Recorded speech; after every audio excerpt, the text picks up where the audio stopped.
அண்ணா சீரியல்ல இன்னைக்கு என்ன நடக்க போகுதுன்னு பார்க்கலாம் வாங்க வீடியோக்குள்ள போலாம். ஏண்டா சனியா என் கூடவே இத்தனை வருஷமா இருந்திருக்கிறியே என்னை பார்த்தா பொம்பளை பொறுக்க மாதிரியாடா தெரியுது.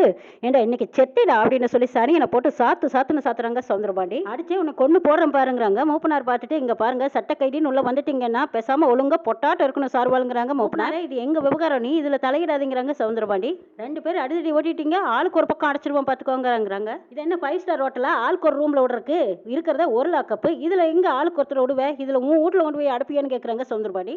ஆமா சர்வால், பிரச்சனைன்னு வந்துட்டா இன்னொருத்தரை கொண்டு போய் டாய்லெட்ல தான் அடைச்சு வைப்போங்கிறாங்க. என்ன சர்வால் உங்களை அடைச்சு வைக்கிட்டாங்கிறாங்க. இப்ப என்னடா உனக்கு சட்ட திட்டு வரக்கூடாது அவ்வளவுதானே, போ நாங்க பாத்துக்கிறோம் போகணும் சவுந்தரபாண்டி அனுப்பி வைக்கிறாங்க. எல்லாருக்கும் சனி பிடிச்சா திருநள்ளாறு போவாங்க, நீங்க என்னடானா சனியை கையிலேயே பிடிச்சி வச்சுக்கிட்டு தலை மேல ஆட்டி வச்சுக்கிட்டு இருக்கீங்க. ஏ சனியா, நான் எப்போ எவங்கிட்டயோ சொன்ன டைலாக்கை என்கிட்டயே திரும்ப சொல்லிட்டு போறானே, இவனுக்கு எப்படி இல்லை தெரியும்னு கேட்கறாங்க.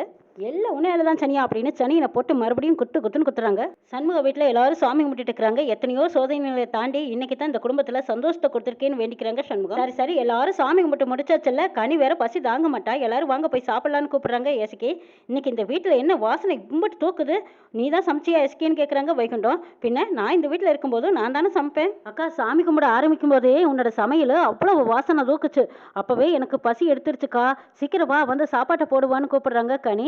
ஏண்டி சாமி கும்பிடும்போது அப்ப சாப்பாட்டை நினைச்சுக்கிட்டு தான் சாமி கும்பிட்டியான்னு ஒரு கொட்டு வைக்கிறாங்க வீரா.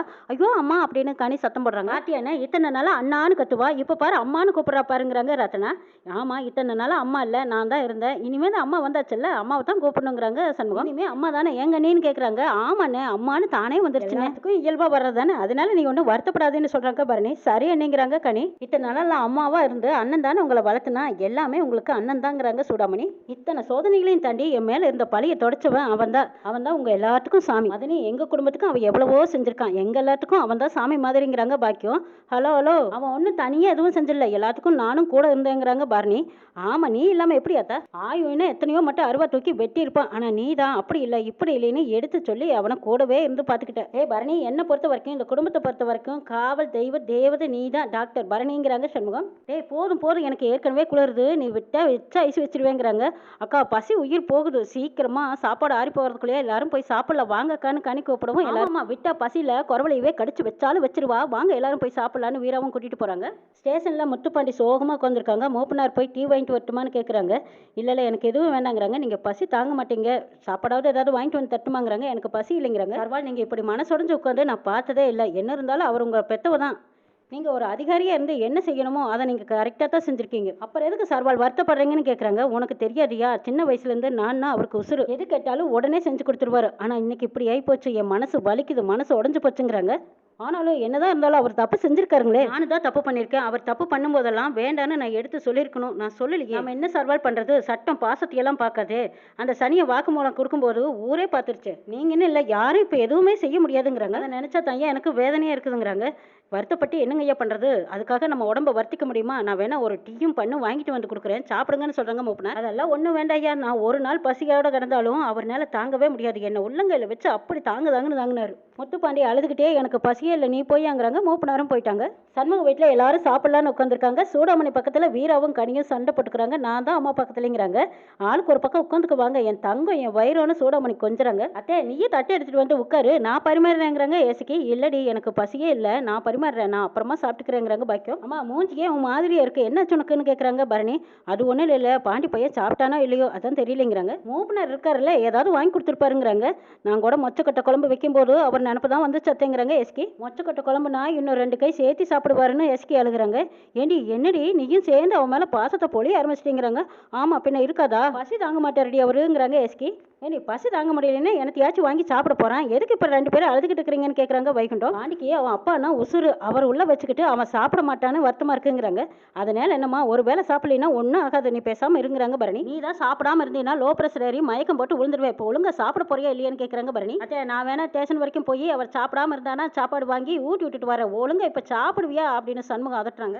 அத்தே என்னை அந்த லாக்கப்புக்குள்ள வச்சுக்கிட்டு அவனெல்லாம் வெளியில லெக் பீஸ் வாங்கி சாப்பிட்டானுங்க, அது உனக்கு தெரியுமான்னு கேட்குறாங்க சண்முகம் அவன் இப்போ முன்ன மாதிரி இல்லை, எது சரி எது தப்பு எது பாசம் எது அன்புன்னு இப்போதான் அவனுக்கு புரிய ஆரம்பிச்சிருக்கு, இப்போவெல்லாம் மாறிட்டாங்கிறாங்க பாக்கியம். ஆமாண்ணே அத்தியோட ரத்தத்தை பார்த்ததுலேருந்து அப்படியே மாறிட்டாருங்கிறாங்க எஸ்கி. ஆமாம் எஸ்கி மட்டும் இல்லைன்னா அந்த முரடனாவே இருந்திருப்பான், என்னத்தை செய்ய இவ தான் அவனை கொட்டி தட்டி இப்படி வலிக்கு கொண்டு வந்து வச்சிருக்காங்கிறாங்க பாக்கியம். அத்தே அவள் அப்பம் பண்ணின பாவத்துக்கு இவனும் துணை போயிருக்கான்ல, அந்த பாவத்தில் பாதி இவனும் கொஞ்சம் நாச்சு அனுபவிச்சு தானே ஆகணுங்கிறாங்க சண்முகம்.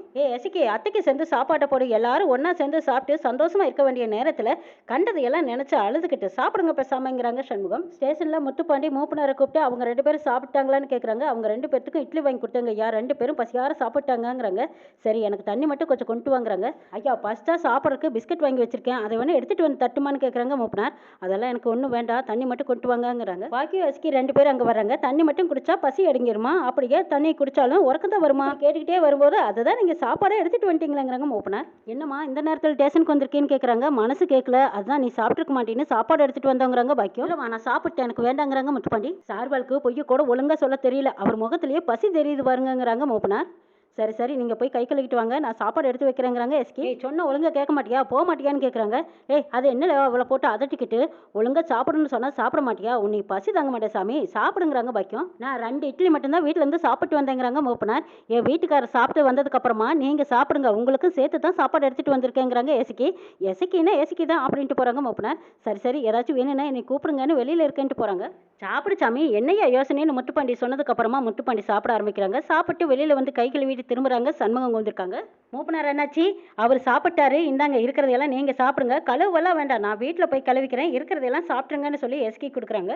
சரிம்மா நான் சாப்பிட்டு தரேன்னு மூப்பனார் வாங்கிட்டு போகிறாங்க. ஏன் எங்கள் அண்ணன் அப்படி பார்க்குறீங்க, லேட் ஆயிடுச்சுல, எங்களை தனியாக அனுப்பக்கூடாதுன்னு தான் எங்கள் அண்ணன் கூட துணைக்கு வந்திருக்குதுன்னு எஸ்கி சொல்கிறாங்க. ஆமால உன் மேலே எல்லாத்துக்குமே பாசம் இருக்குது, நீ தான் அதை புரிஞ்சுக்கலைங்கிறாங்க. பாக்கியம் ஆண்டி காலையில் நீ வீட்டுக்கு போயிரு, இவன் உனக்கு சோறு கொண்டு வந்துருவா, சிவபாலான்னு காப்பி போட்டு கொடுத்துருவாங்க. இவங்க எல்லாரும் வெளியில் நின்று பேசிட்டு இருக்கும்போது ஐயா ஐயா எழுந்துறீங்க, அம்மா வந்திருக்காங்கன்னு சொல்கிறாங்க. சனியன் எழுந்திருச்சு என்னல அதுக்குள்ளே விடுந்துருச்சான்னு எழுந்திரிச்சு பார்க்குறாங்க சவுந்தரபாண்டி. சனியா எனக்கு தெரியும்ல, அவள் என்கிட்ட மன்னிப்பு கேட்க வந்திருக்கா, அதுதான் பாக்கியம், அவள் மனசு கேட்காது, என்கிட்ட வந்து பேசுவா, மன்னிப்பு கேட்பா, நான் பேச மாட்டேன் பாருங்கிறாங்க. ஆமாம் ஐயா எந்த ரூமில் இருக்காங்கன்னா நான் எந்த ரூம்னு சொல்லிட்டுங்க ஐயாங்கன்னு கேட்குறாங்க. சனியன் ஆமாம் லாக்கப்பில் 10 ரூம் இருக்கு பாரு, ரூமில் பெட்டில் படுத்திருக்காங்கன்னு சொல்கிறதுக்கு ஆக்கங்கட்ட கூவ ஐயா கோவத்தில் இருக்காங்க பேச மாட்டாங்கன்னு சொல்லி அனுப்பிச்சிரு. 2 நாளைக்கு அவள் கெஞ்சணும்ல, அப்போ தான் அவெல்லாம் அடங்குவா. இல்லை எஸ்கி சாப்பிட்டாச்சல்ல கிளம்பலாமான்னு சண்முகம் கேட்குறாங்க. அண்ணே மூப்பனார் ஐயாவுக்கு சேர்த்து தான் நான் சாப்பாடு எடுத்துகிட்டு வந்தேன், அவர் சாப்பிட்டுட்டு இருக்கிறாரு, சாப்பிட்டு டிஃபனை கொடுக்கட்டும் வாங்கிட்டு போகலாங்கிறாங்க எஸ்கி. ஆமாம்மா இல்லைன்னா பசியில் டிஃபனையும் சேர்த்து சாப்பிட்டுருவார், வாங்கிட்டே போயிடலாங்கிறாங்க சண்முகம். அம்மா நீ அவரை பார்க்கலையான்னு கேட்குறாங்க. யார் இல்லைன்னு கேட்குறாங்க. அப்பாவை தான் நீ பார்க்கலையான்னு கேட்குறாங்க முத்துப்பாண்டி. சனியா என்னை லாக்கப்பில் வச்சு பார்க்க பாக்கியத்துக்கு மனசு கேட்காது, எப்படி அழுகுறானே நீ பாத்தியா. அத்தே உனக்கு அவரை பார்க்கணும்னு தோணுச்சுன்னா போய் பார்த்துட்டு வா, நான் ஒன்றும் சொல்ல மாட்டேன், இதில் என்ன இருக்குங்கிறாங்க சண்முகம். ஐயா பாக்கித்தம்மா எப்படி அழுகுறாங்க பாருங்கிறாங்க. ஆமாண்டா அதுதான் பொண்டாட்டிக்கு அழகு, உன் பொண்டாட்டி இருக்காளே விட்டு கொடுக்காம பேசி ஓட்டே கொடுத்துட்டாலே, உன்னை எங்க உள்ளார அனுப்பிட்டு அவள் அங்கே ஹாயாக தூங்கிட்டு இருப்பா. இல்லை சனியா என்னை முறைக்கிற, உன் பொண்டாட்டி உனக்கு பார்க்க வந்தாளா, ஏன் தெரியுமா உனக்கு அவளை ஒழுங்கா அடக்கி ஒடுக்கி வைக்க தெரியல, எனக்கே உன் பொண்டாட்டி ஐஸ்கிரீம் கொடுத்தவளாச்சே. சரி சரி அது கிடக்குது, இங்கே என்ன பேசுகிறாங்கன்னு நல்லா கவனிடாங்கிறாங்க சவுந்தரபாண்டி. அத்தே நீ கண் கலங்குறத பார்த்தா என் மனசு கேட்கல, என்ன செய்யறது, அவர் என்ன இருந்தாலும் கெட்ட வருத, உனக்கு பார்க்கலான்னு தோணுச்சு நான் போய் பார்த்துட்டு வாத்தேங்கிறாங்க எஸ்கி. வாயை மூடிடி கோட்டிக்காரி, இந்த மாதிரி பேசிட்டு இருந்த அப்புறம் நான் மனுஷியாவே இருக்க மாட்டேன் பார்த்து. அதனால ஒரு மனுஷனால இருந்தாலும் பிள்ளைங்களை பெற்று போட்டுட்டா புருஷன் ஆயிடுவானா இருந்தாலும் புருஷனா புருஷன் ஒன்று சத்தியத்துக்கு கட்டுப்படணும், இல்லைன்னா சாமிக்கு கட்டுப்படணும். யாருக்காவது கட்டுப்பட்டுருக்காரா அந்த மனுஷன், சொல்லுடி சொல்லு.